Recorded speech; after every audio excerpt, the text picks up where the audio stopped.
Welcome into the Trevor Staub Show, episode number 7. Today we have a very special guest. We've got Chris Dickerson. We're going to talk to Chris about his season so far, what he's got going on, his transition over to Discraft. We're also going to talk to him about the path that he took to professional disc golf, because I think he's got a really good strategy and some advice on how he accomplished that. But without further ado, let's hop right into the interview. All right, I'm here with the 2020 U.S. champion, two-time Pro Tour championship winner, and the recent Open at Belton champion, Chris Dickerson. Thank you so much for joining the show, Chris. Yeah, thank you for having me. So you're in Texas right now, just wrapped up with the win at Belton. Have you gotten a chance to take on the course for Texas State yet? Yeah, I've practiced it. I think today would be the third time. It's a little different than last year. Yeah, I got the opportunity to fly out there last week to give it a try, and I thought it seemed, I've played Dogwood, which has been played in the past, and then got to try out the new hybrid, and it seemed like a lot more open holes, obviously. Definitely more of a scoreable course, I thought. What have you kind of thought about it in relationship to what you've played in years past? Um, I prefer more technical style of play, especially after the last 3 weeks with Vegas, Waco. I mean, Waco's a little bit in the woods, but it's still really windy. So Vegas, Waco, and then Belton has just been pretty open, constant winds. Mm-hmm. It's been really windy. So I was really looking forward to having a tournament out of that wind. Yeah. But the layout for the course it's fine. It's not a bad layout, but it's open and it's windy. So we've got a fourth course in a row. Yeah, no, that's definitely true. When I was out there, there was like a wind advisory, and we noticed it just as soon as we got into the wooded holes. It was almost like a relief because we just had a break from it. Because not only is your disc getting just destroyed, but it wears you down just being in the wind for that long. And I'm sure after all these events constantly, it's been, it's quite a mental battle to overcome. Yeah, it can be a little bit, like you said, it kind of wears on your body just as much as it is like, it's harder to throw headwind shots. You've got to throw a more stable disc, throw them a little bit harder. So yeah, definitely. Well, just getting into last week, because obviously you had kicking off your season with the win there at Belton, went pretty much wire to wire there. I wanted to talk a little bit kind of how you were able to win that, gaining that lead early with that hot round and kind of holding on. What I've noticed is in disc golf, there really is, with 3-round tournaments, there's definitely a trend of golfers going out and getting that hot round early, and then it's kind of a mission to try and hold on to it. But there's a lot of golfers that do struggle with that in the disc golf scene right now. But something that you've been able to do throughout your career, I feel like, is when you do get that early hot round, which you do quite often, you're kind of able to hold on and go wire to wire and get that win. It's kind of similar to what you were able to do when you won your U.S. title, where you kind of had to fend off the rest of the field.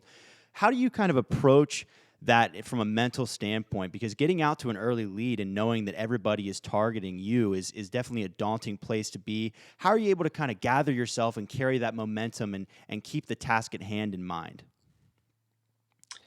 So for me, with it could be a 3-round tournament, it could be a 4-round tournament. After you start out with the hot round, you're not going to win the tournament with a good score on the second round, but you definitely can lose the tournament with a bad score. So that's really all it is. You're not going out there to try and win it on the second round, but you also don't need to go out there and think, I'm just going to try to not lose. Right. Or you don't need to have it in your mind. What if I blow up? What if I just shoot a slightly below average round? So for me, any round other than the last round, I'm just going out there. I'm playing the course how I intend to play it. Stick to my game plan, things like that. Whenever the last round comes around, probably going to start out the last round the same way, with the same intentions and stuff like that. But then later on in the round, you've got to kind of change your game plan a little bit depending on where you're at compared to other people's scores and what the last few holes set up like and things like that. Right. That's what I was wondering, because there's a lot of players in disc golf. It seems like there's so many players who have the mindset of, and it's not necessarily a bad thing, but they have the mindset of no matter what happens, my strategy stays the same, wire to wire. Like I'm not going to change anything I do because I don't want to risk trying to enter, you know, cruise control, so to say, and then give it up. But then I think there needs to be a time when, as a player, you get to those last few holes, and you don't need to necessarily think I'm taking it easy, but you have to make smart course management decisions. So you're saying for you, it's kind of, you try to play the same way, but then as you kind of get down towards the end, then you kind of change up your decision making to just play with whatever lead you have. Yes, and there will be times where you'll kind of get away from your strategy or your game plan early on in the tournament or midway through it. For example, you could be put in a situation where you hadn't practiced from. You could take a bad kick and think, I can still get to the green and try and birdie this. So, that can either really Yeah. work out for you. Um, it could give you a bogey. But yeah, coming down the stretch, you you need to have good course management, like what you said. Not necessarily stick to your game plan, but you need to always do what is comfortable. So, for example, holes 17 and 18, I knew what the score was. I knew I didn't have to birdie both of those or either one of them. So, on 17, it's just a par four through a sidearm out the gap. Um, that green. So a lot of people like to throw the hyzer kind of into that green, get the little bit of a Yeah. skip up. But what's bad about that green is if you don't hit the flat before the hill, you can roll down into the out of Right. bounds. And there are some times where if you throw the perfect shot, you still can. So that kind of goes back to what I was saying. I had that upshot. The 2 rounds before, I had thrown the overstable skip shot. The last round, I went with a straighter disc. I threw a buzz. I just tried to go through a smaller, straighter gap Right. because I knew it wouldn't come in on that hyzer. And even if I did hit those trees, I should still have an upshot. I was just trying to eliminate the out of bounds. Yeah. Definitely. So I was still trying to get the birdie, but I was playing it a little different. Still trying to give myself a chance, but I was eliminating the big score, Yeah. basically. So when you're coming down the stretch like that, and because this is another thing I hear from a lot of players, there's a lot of players who try to block out the live scoring because, in this era of disc golf now, the scorecard for everybody is really apparent because of what we have with live scoring. So how often and at what point are you starting to pay attention to live scoring during a tournament? Is it something that you're only going to look to when you feel like you really need to, or are you kind of constantly checking? And then if you do want to ignore it, how hard is it to ignore it? Because there's constantly other people checking it and mentioning it around you. Um, yeah, it is difficult, and we'll come back to that. So, for me, I usually check it just the last round. Like I kind of mentioned earlier, it doesn't really matter. Your score doesn't matter until up to that last Yeah. round. Uh, that's when you need to know what people are doing around you. Um, I even going into that last round, or any last round, I kind of have an idea. I keep kind of a watch of what other players are doing around me, and or at least on my card. Um, but as far as checking scores, maybe halfway through the round, the last Yeah. round, as long as I'm doing kind of close to what I want to do. If I'm having a bad round, maybe I'll check and see like what kind of damage I've done that far into the Right. round. But um, with the technology having the scores basically in our hand, uh, you've got to, if you're the kind of person that doesn't like to see the scores, you've got to keep yourself from looking at them. Also, with everybody having the scores at their disposal, they can talk about it. Yeah. And some people, I'm one person, I really don't necessarily care. Sometimes, most of the time, I'd rather not know what it is until I go to check it. But um, I think it was on hole 17. I just checked the scores, and then I think Ricky checked them, and then he said it out loud. Hmm. So I'd already known what it was, and he kind of apologized. He was like, "Oh, sorry, I don't know if you wanted to know or whatever." And I explained to him, I was like, I already knew what they were, but I appreciate it. Yeah. Yeah, it's just different person to person and what their um, their mindset is toward that. Right, and it's definitely it's a weird dynamic now because players do have the access, but don't necessarily have to see it if they don't want to. Whereas there may be a day where it's like the PGA Tour and there's just giant scoreboards that you really can't help but look at. So it's Yeah. kind of one of those things where eventually it might just be inevitable. But it's definitely an important thing to at some point, like you mentioned, if you do start out not on your game plan or on your pace, you kind of need to know, like, okay, what do I need to do? Do I need to start getting aggressive because I've gotten behind in this thing? Or, you got to have to know where you stand. But yeah, it's definitely interesting how the sport has progressed with scoring. But I wanted to actually kind of move backwards a bit to sort of the start of your disc golf career a little bit, because I think that you took a bit of an interesting path to pro that not many players do take these days, but I think it was kind of an interesting way to go about it and probably a smart way to go about it. But just going back to the very beginning, you came from an athletic background, and I actually read that you had a Division I football scholarship offered at Tennessee Tech. Is that true? Tennessee State Tennessee University. State. Okay, the article was incorrect, but what position did you play? I was a A kicker. kicker. I figured because you played soccer. Is that right? Yeah. Hmm. So the double sport. So how much of an advantage do you feel that it was having that athletic background getting into disc golf? Um, it definitely helped a little bit. So for disc golf, I see baseball players being the easiest to transition over to disc golf because the sidearm or the forehand Yeah. shot comes so natural. However, having a soccer background or anything that really has to do with your feet, I felt like I had a better advantage whenever it came to Hmm. footwork and stuff like that. So used to be, where people would slip on tee pads where they were wet or have not have good footing on the course and stuff like that. I felt like I was more balanced on my feet and kind of had an advantage coming from Yeah, that. definitely. Well, the reason I really wanted to bring up your roots in the game is because of your path to pro. And at Foundation on our podcast and such, we've talked a lot about path to pro and how it's evolved. Because people, even though I've never played professional disc golf, people will ask like for advice on like how do you think you should approach the professional disc golf route and how do you think you should attack that? And a lot of people these days, in the past few years, the tour has been very accessible.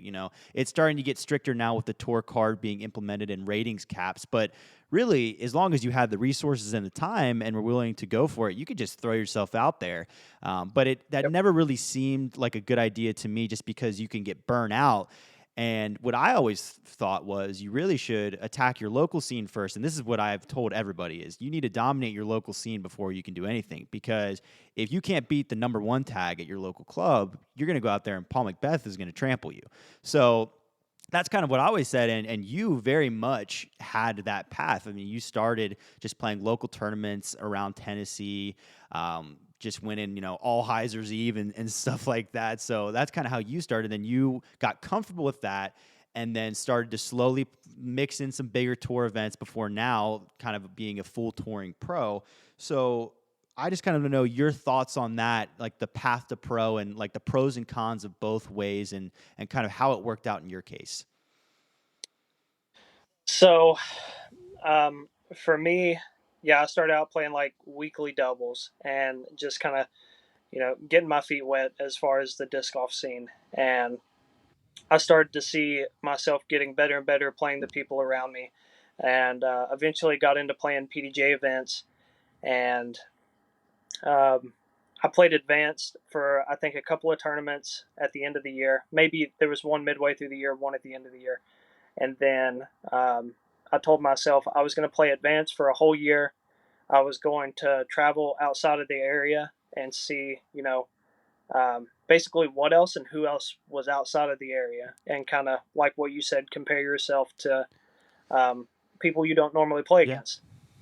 So I did that for a year. I had pretty good success doing that. So at the end of that year, I started playing open tournaments and just continued to branch out, travel a little bit more, play bigger tournaments. And for me, it just happened to work out. Um, and I think what that had to do with was the amount of time that I was able to put into it. I was working a job at the time. I would work like 3 in the evening until 9, 10, 11, 12 at night, Mm. depending on what was going on. So every morning I would wake up and I would be able to go play around early at like 8 o'clock, 9 o'clock, and I would be done by 12, be able to go into work. Whereas, most people, especially in when time changes, they run out of Yeah. daylight if they're working. So I was lucky enough to have a job that allowed me to be able to practice every single day that I wanted to. So I was able to put a lot of time into it. Yeah, definitely. And so comparing those two paths though, like if you were to meet like a young aspiring pro these days, is that something you would still recommend to them, or is there any benefits to kind of just jumping out into the field? It depends what level you're at. Basically, a rule of thumb that I like to tell people is you need to play in the division you feel like you're competing in, Hmm. or the division you feel like you can compete. So if you are just dominating the intermediate division, but you're placing top 5 to top 10 in the advanced division is where you need to be. Yeah. Same thing. If you're dominating the advanced division, it probably means you need to be playing up Yeah. instead of playing down, and that I think playing up will get you further because you're playing against better people. Not only does that force you to play a little bit better, but you get to watch their shots, and that's one way I really learned. Uh, I saw people throw shots that I didn't know how to, Hmm. or that I'd never seen before. So um, I left tournaments saying like, okay, well I learned something today. So playing with better people against better people, you're always going to learn. Yeah, definitely. I do think that's actually a great point. Is saying that you want to be able to compete in the division you're in, because I do think the people that play a little bit too far up, I think a lot of times people will jump to a division because they can qualify for it, but Mm-hmm.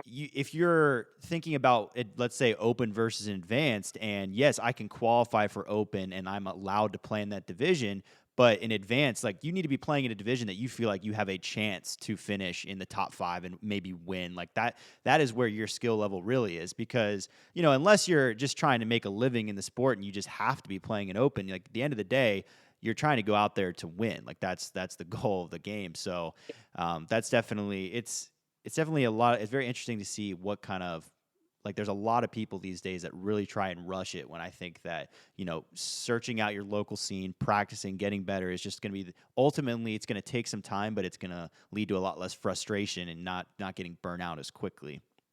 Um, Yep.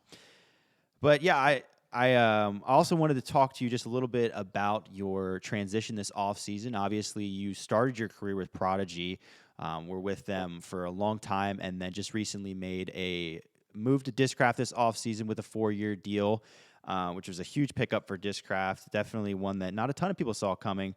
But since you've been with Prodigy for so long, and you've been throwing that plastic for so long, really built your career on it, how was the process of adjusting to the new molds? So the best way to put it is, so let's say you're with a company, you have to throw their disc whenever they come out with a new disc. I was always eager to throw that disc. I would throw it on as many shots as I could throughout a round to learn that shot Hmm. or to learn that disc and see what it's going to do. Um, it was basically the same process, just with a whole new bag. Yeah. Um, I had a little bit of a head start because no matter who the company is, who the player is, I try and talk to most people and say like, hey, what was that disc, just to know what discs fly like. Yeah. And I had a pretty good idea of what a force flies like, what an Undertaker flies like, a zone, um, a buzz, Right. quite a few. I had a pretty good idea of how they were gonna fly, so it was just really getting the discs in my hand and seeing how they flew for me. Yeah, definitely. One of the things that I talked to Katrina about this earlier, because she moved from Prodigy to DGA, was Mm-hmm. when you made that switch, have you found that you were kind of trying to replicate similar shots that you had in your game previously, or have you found that there are certain molds that have entered your bag that you found with Discraft that now you have kind of new shots in your bag that you didn't think of throwing before. Because it's definitely two ways to approach it. You can try and find what you had before, or kind of explore new options in your game. So kind of both. And I was given a little bit of um, just a tip from Paul. He said whenever he switched, he was having a hard time trying to replace discs that he was throwing, Mm-hmm. and just to take the disc as they are and throw them how they're supposed to fly, instead of trying to find the exact shot that you had been throwing. Yeah. Because you might not be able to do that, or you might have a hard time doing that. So I kind of did both. There was, for example, a slightly overstable putter. That was a shot that I really like throwing. Yeah. Obviously, the zone's a little more overstable than that. So I tried to replace that immediately, and the Challenger OS. Mm-hmm. It just happened to work out that it replaced it. Obviously, they're not the exact same. There's a little bit of a difference, but that's kind of what he was talking about. You've got to learn how that disc flies, Yeah. not replace what you're doing. But there were a few shots that I didn't have before, like the Undertaker. Mm-hmm. I didn't really have that shot before, so that was one thing that I was kind of looking forward to. And let's see, was there another one off the top of my head? I'm sure there was, but yeah, it was a little bit of both. Yeah, definitely. What 3 molds from Discraft would you say you've been leaning on the most since your switch? 3 molds. The Buzz, the Undertaker, and the Challenger OS. Challenger OS. Yeah, as a Challenger OS, I know you said you're throwing it. Are you putting with the Challenger OS as well? Yeah, Mm-hmm. I found that interesting when I saw that announcement, just because it's not super popular amongst Discraft pros. It's really because nowadays it's mostly guys are putting with Lunas, or some people use the original Challenger, Yep. or even the SS. But it was interesting to find that you picked up the OS and that's what you liked right away. Mm-hmm. Yeah, I've always liked a putter with just a little bit of stability at the end for my putting style, and yeah, that there were a few options, but that one fit the best. Yeah, definitely. So one little segment I wanted to do for the end of this show is kind of plays off your nickname a little bit. So for those of you who don't know, Chris's nickname, as coined by Jeremy Colling, is Robot Chicken.